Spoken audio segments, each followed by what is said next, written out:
कल पहली प्रॉपर्टी हो गई थी। सेकेंड प्रॉपर्टी में नोट करो, प्रॉपर्टी सेकेंड,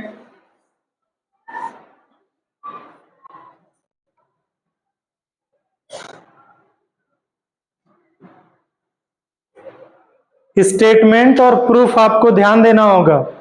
कम से कम 2 प्रॉपर्टी स्टेटमेंट वाइज पूछेगा भी और प्रूफ भी करवाएगा आप तुमसे रिटन में, तो याद रखना कैसे कर रहे हो तुम लोग। Hermitian operators have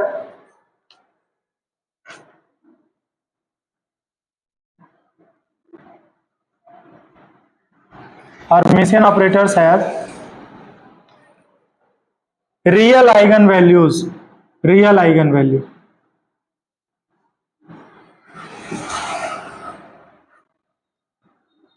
second property ये बता रहा है कि जो हर्मिशियन ऑपरेटर होते हैं उनकी आइगन वैल्यू हमेशा क्या होती है, रियल होती है, किसी कॉम्प्लेक्स में नहीं होता है, इमेजिनरी नहीं होता है, कुछ भी नहीं, केवल क्या होता है, वो रियल होता है। अगर जो ऑपरेटर अप्लाई कर रहे हैं वो हर्मिशियन ऑपरेटर हो उस केस में, ठीक है। ये स्टेटमेंट है इसका, या प्रॉपर्टी बोलेंगे। प्रूफ में लिखो,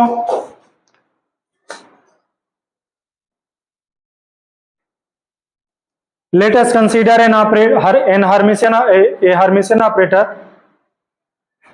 let us consider a Hermitian operator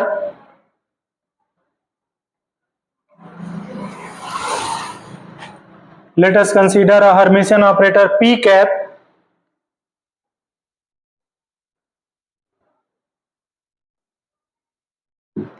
is operated on a normalized wave function psi,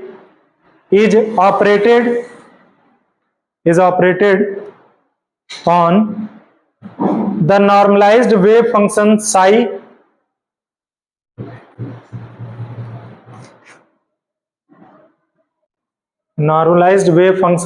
psi and the eigenvalue is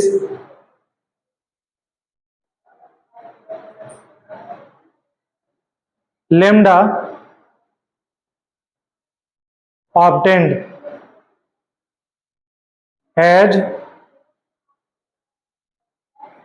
dash दे करके ये नोट करो, P psi is equal to lambda psi, जहां पे साई नॉर्मलाइज्ड वेव फंक्शन है, ठीक है। P psi is equal to lambda psi, जहां पे साई क्या है, नॉर्मलाइज्ड वेव फंक्शन है, जो उसमें अभी लिख लिए हो तुम लोग, where psi is normalised wave function, ठीक है। इसको इक्वेशन 1 बनाएंगे। इक्वेशन 1 का कॉम्प्लेक्स कंजुगेट लेंगे, तो लिखो उसमें ऑन टेकिंग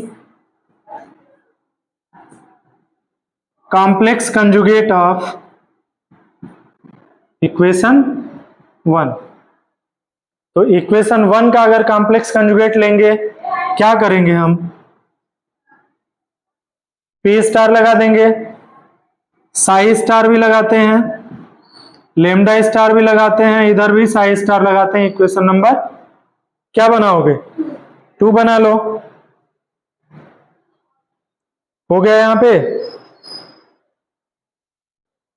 सीधा सीधा कुछ नहीं लिखा गया, एक हर्मिशियन ऑपरेटर मान लिया गया है, एक नॉर्मलाइज्ड वेव फंक्शन माना गया है, उसको ऑपरेट कराया गया है, तो एक आइगन वैल्यू हमको मिला है जिसको हम लेमडा कंसीडर कर रहे हैं। हमको यही प्रूफ कराना है कि जो लेमडा है या जो लेमडा होता है वो रियल होना चाहिए, इमेजिनरी नहीं होना चाहिए। और ये प्रॉपर्टी यही बताती है कि हर्मिशियन ऑपरेटर जब भी हम अप्लाई करेंगे तो हमको रियल आइगन वैल्यू मिलेगा, इमेजिनरी आइगन वैल्यू नहीं मिलेगा। तो करते हैं इसको, फ्रॉम कंडीशन ऑफ क्या, Hermitian operator, from the condition of Hermitian operator. तो अगर कोई ऑपरेटर P है, हर्मिशियन ऑपरेटर है, तो डिफिनेशन क्या था उसका, कंडीशन क्या था, बोलो, psi star P psi into D tau is equal two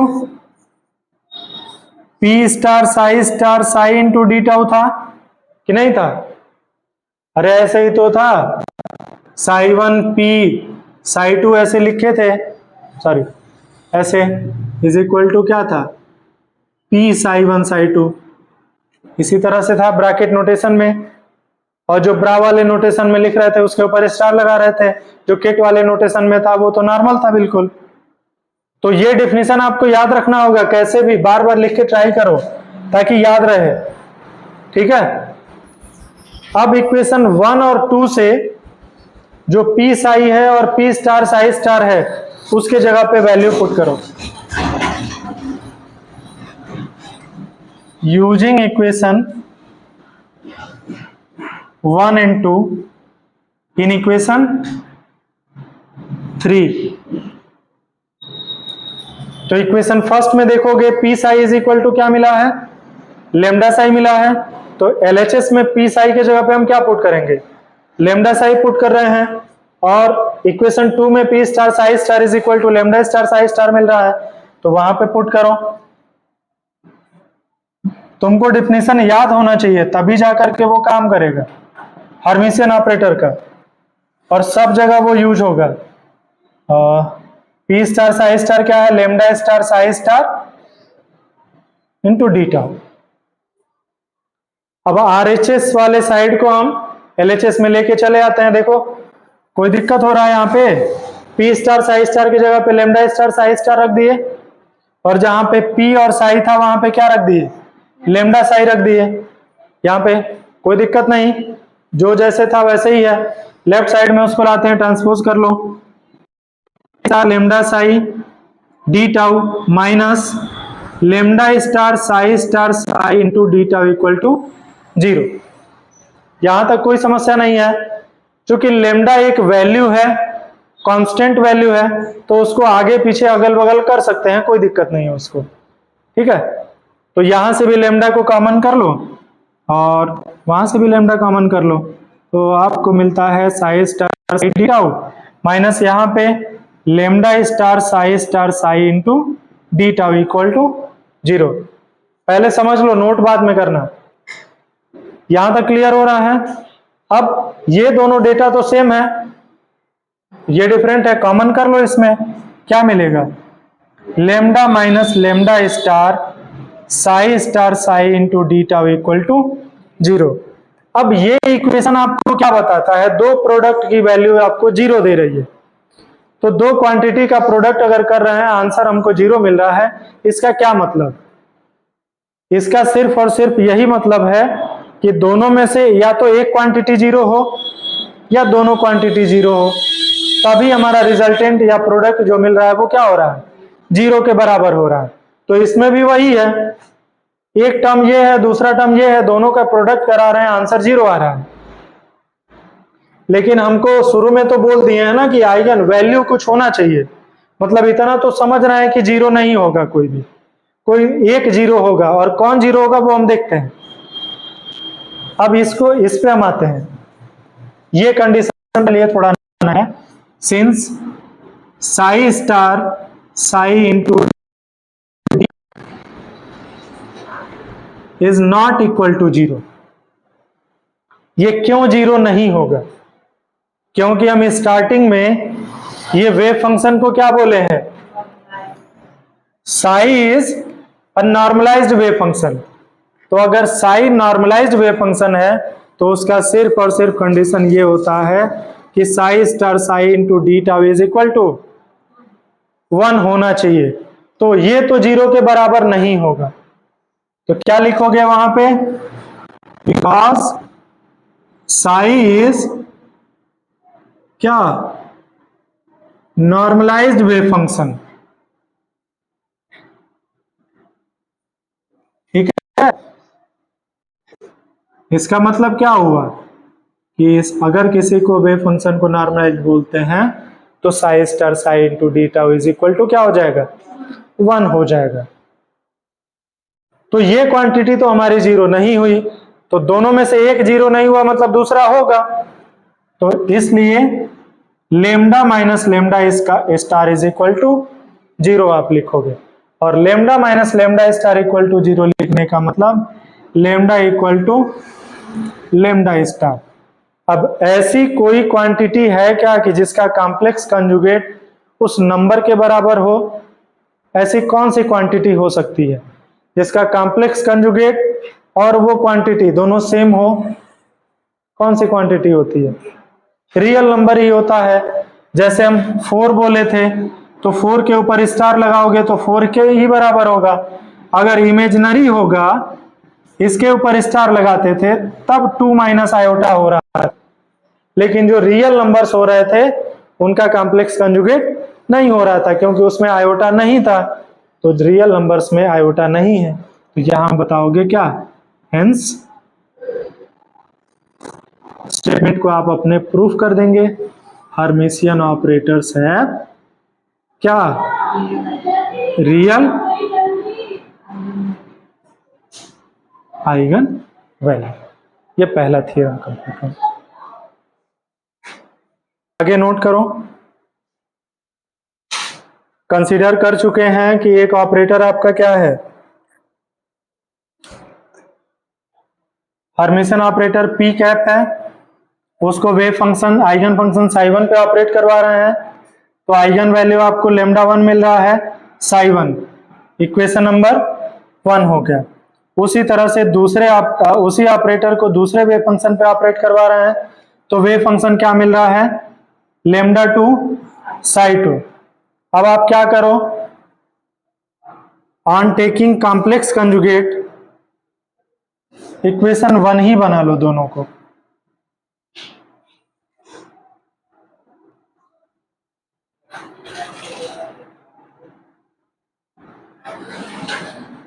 equation 1, तो इक्वेशन 1 का कॉम्प्लेक्स कंजुगेट लेते हैं पहले। तो P star psi star is equal to λ1 star and psi star. अभी हम लोग देखे हैं कि हर्मिशियन ऑपरेटर की जो आइगन वैल्यू होती है वो रियल होती है, तो λ1 स्टार की जगह पे हम क्या लिख दें? λ1 लिख दें केवल। तो बिल्कुल ऐसे कर देते हैं, λ1 इंटू साई1 स्टार। कोई दिक्कत नहीं है ना? चलिए सेकेंड इसको करते हैं, P star psi star is equal to λ2 star and psi star. और ये भी वही condition, second property, Hermitian operator है रियल आइगन वैल्यू। इसका मतलब λ2 स्टार किसके बराबर होगा? λ2 के बराबर होगा। इसको आप बना लो इक्वेशन नंबर 2। हो गया यहां तक? चलिए, from the condition of Hermitian operator,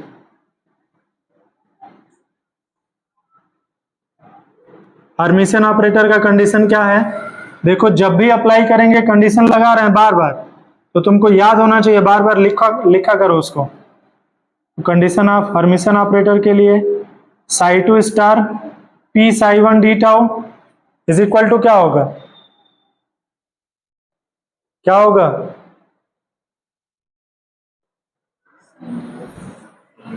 अब ये यहां पे आ जाएगा ना, तो P star psi star psi into D tau, यही तो होगा।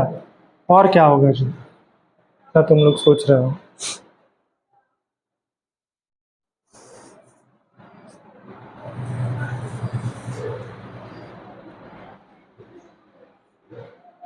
हो गया। On using equation 1 and 2 in this equation, इस इक्वेशन में इक्वेशन 1 और 2 का यूज करते हैं, तो P साई1 इज इक्वल टू, यहां पे है P साई1, क्या मिल रहा है आपको? λ1 साई1। तो लिख देते हैं psi star is equal to λ1 psi into D tau. RHS में क्या होगा?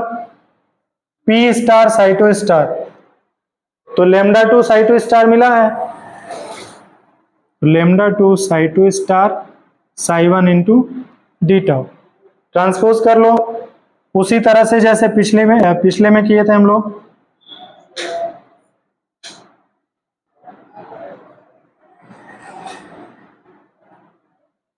ये कंडीशन मिला। अब λ1 और λ2 क्या ये 0 के इक्वल होंगे? बताओ, बोलो जी। खाली तुम लोग बस लिखने के चक्कर में हो। लेमडा 1 और लेमडा 2 आपस में एक दूसरे के इक्वल होंगे कि नहीं होंगे? क्यों नहीं होंगे? रीजन क्या है कि दोनों एक दूसरे के इक्वल नहीं होंगे? क्या रीजन है? रीजन ये है कि जब ये हर्मिशियन ऑपरेटर पहले वेव फंक्शन पे ऑपरेट कराए हैं तो उसका जो आइगन वैल्यू मिला है वो कुछ अलग मिला है, और दूसरे वेव फंक्शन पे जब ऑपरेट कराए हैं तो उसका आइगन वैल्यू कुछ अलग मिला है। तो ये दोनों डिफरेंट वैल्यू हैं। तो अगर ये क्वांटिटी जीरो हो जाएगा, lambda 1 minus lambda 2 equal to zero हो जाएगा, इसका मतलब लेमडा 1 इक्वल टू लेमडा 2 होगा, जो कि ये पॉसिबल नहीं है। This is not possible. क्यों पॉसिबल नहीं है? बिकॉज लेमडा 1 और लेमडा 2 एक दूसरे के इक्वल है ही नहीं, क्योंकि स्टार्टिंग में ही हम कह दिए हैं वो डिफरेंट आइगन वैल्यू हैं। क्या बोल रहा है वो? ये क्या बोल रहा है? Different eigen value. प्रॉपर्टी में ही लिखा गया है कि ये जो हर्मिशियन ऑपरेटर्स हैं इनके आइगन वैल्यूज डिफरेंट हैं। राम सर, आइगन वैल्यू क्या है? दोनों डिफरेंट है, और डिफरेंट आइगन वैल्यू होने का मतलब ये लेमडा 1 और लेमडा 2 आपस में इक्वल हो ही नहीं सकते हैं। तो अगर ये जीरो के इक्वल नहीं होगा, इसका क्या मतलब हुआ? ये दूसरा प्रोडक्ट जीरो होगा, यही होगा ना।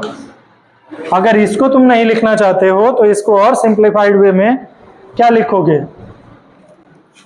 इसको आप ये लिखो, सिंस आइगन वैल्यूज आर क्या? Different, that is lambda 1 not equal to lambda 2। ठीक है, तो लेमडा 1 अगर नॉट इक्वल टू लेमडा 2 है, इसका मतलब ये है कि lambda 1 minus lambda 2 not equal to zero होगा। तो अगर lambda 1 minus lambda 2 not equal to zero हुआ, यानी कि सेकंड प्रोडक्ट जीरो होगा, क्योंकि रिजल्टेंट तो जीरो दिखा रहा है ना। दो क्वांटिटी का प्रोडक्ट हमारा जीरो आ रहा है, यानी कि एक क्वांटिटी अगर जीरो नहीं है तो दूसरी क्वांटिटी जीरो होगी। तो देयरफॉर क्या लिखोगे आप? Psi 2 star psi 1 d tau equal to zero. और ये क्या है? This is the property of या कंडीशन ऑफ क्या है? Orthogonal, orthogonality. ऑर्थोगोनैलिटी कर लेते हैं, उसके बाद से हेंस करके, और ये प्रॉपर्टी आप पूरी तरह से क्या करोगे? नोट कर दोगे, तो थोड़ा और आंसर आपका अच्छा बेहतर हो जाएगा। समझ गए? बस आज